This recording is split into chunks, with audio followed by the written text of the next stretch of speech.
अफीमी लाल और अजब मुसीबत। एक बार शक्तिनगर में सफाई कर्मचारियों की हड़ताल हो गई। जब 3 सप्ताह बीतने के बाद भी हड़ताल खत्म होने की कोई उम्मीद नहीं दिखी तो अफीमी के बच्चे, मुझे दफ्तर को देर हो रही है।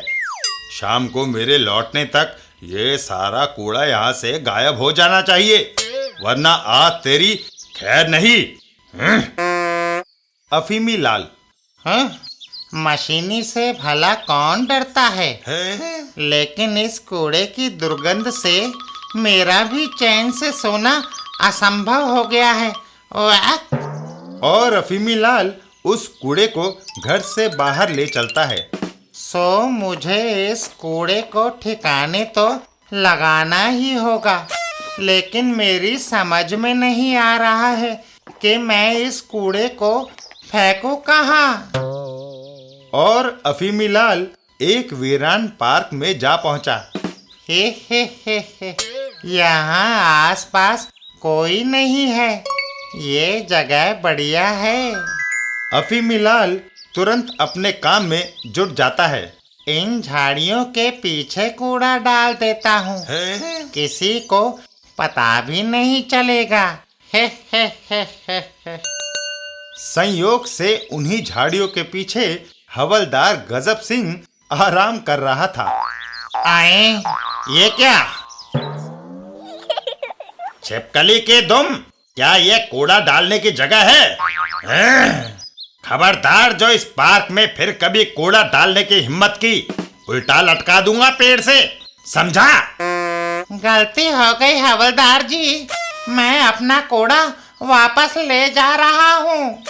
और अफीमी लाल को सारा कूड़ा वापस समेटना पड़ा। अब कोई नई जगह तलाशनी होगी। बो हो।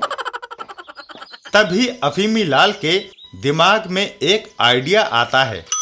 आ गया एक शानदार आइडिया। इस खोपड़ी में आइडियो की कमी थोड़े ही है। हे। सबसे पहले मैं इस मैदान में एक बड़ा सा गड्ढा खोदता हूँ, जोर लगा के हाइशा। और अब इस मुसीबत की जड़ यानी इस कूड़े के ढेर को गड्ढे में डाल देता हूँ। बन गई ना बात? तभी हवलदार गजब सिंह वहां भी आ पहुंचा। ओए कॉकरोच, फिर कोई गड़बड़ तो नहीं कर रहे हो?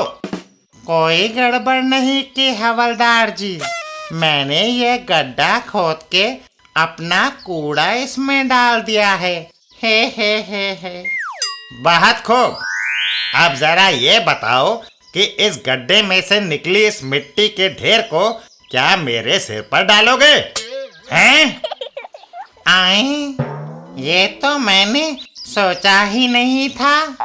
गधे के अवतार, अब फटाफट अपना कूड़ा उठाओ और यहाँ से चलते बनो। मजबूरन अफीमी लाल को वहाँ से भी भागना पड़ता है। ये हवलदार गजब सिंह तो मुझ पर अच्छा गजब ढा रहा है। बो हो। वाह, अब की बार मेरी खोपड़ी में असली आइडिया आया है। हे। और फिर अफीमी लाल अपने घर से एक फटी चादर और एक सीढ़ी ले आया। इस बार किसी को भी खबर नहीं लगने पाएगी कि मैंने कूड़ा कहाँ छुपाया है। हे।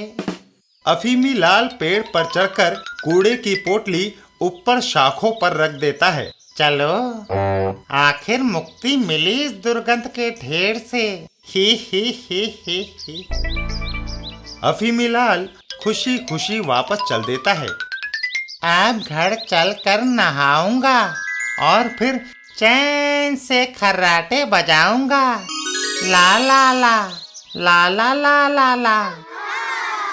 अफीमी लाल के जाने के कुछ ही देर बाद गजब सिंह अपना डंडा घुमाता हुआ उसी पेड़ के पास से गुजरा। यकायक उसकी नजर पेड़ के ऊपर रखी पोटली पर गई।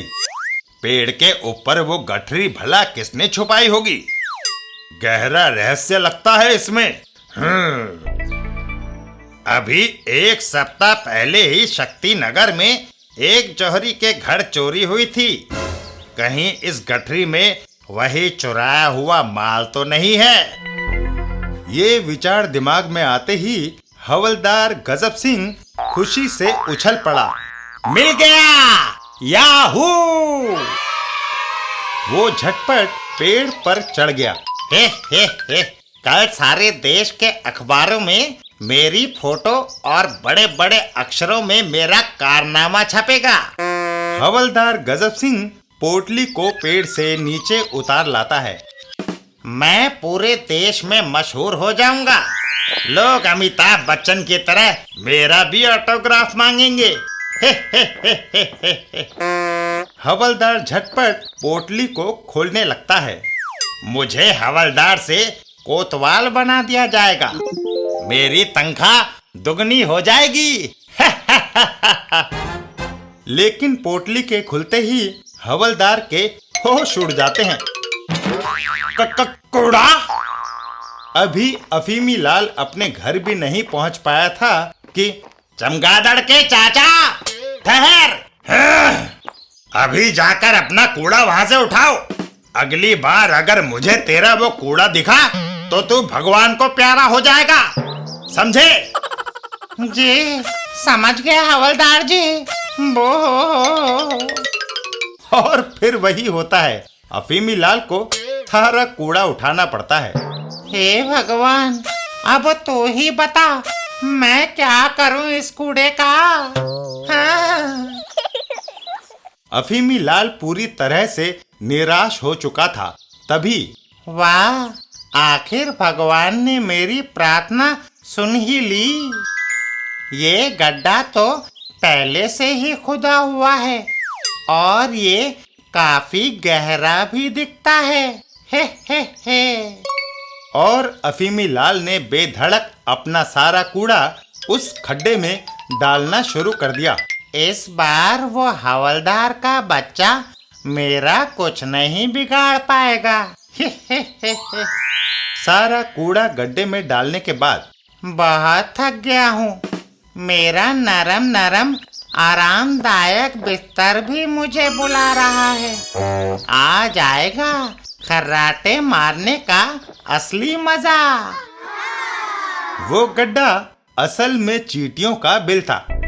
सेनापति, हमारे बिल में एक कूड़ा किसने डाला? महारानी जी, एक मूर्ख आदमी ने ये जुर्रत की है। सेनापति, मेरी आज्ञा है, जल्द से जल्द ये कूड़ा उसी आदमी के घर पहुंचा दिया जाए। जो आज्ञा महारानी जी। और फिर लाखों चींटियां थोड़ा थोड़ा कूड़ा उठाकर अफीमी लाल के घर की ओर चल पड़ी। शाबाश जवानों, बड़े चलो, रुकना तेरी आदत नहीं, बढ़ना तेरी शान।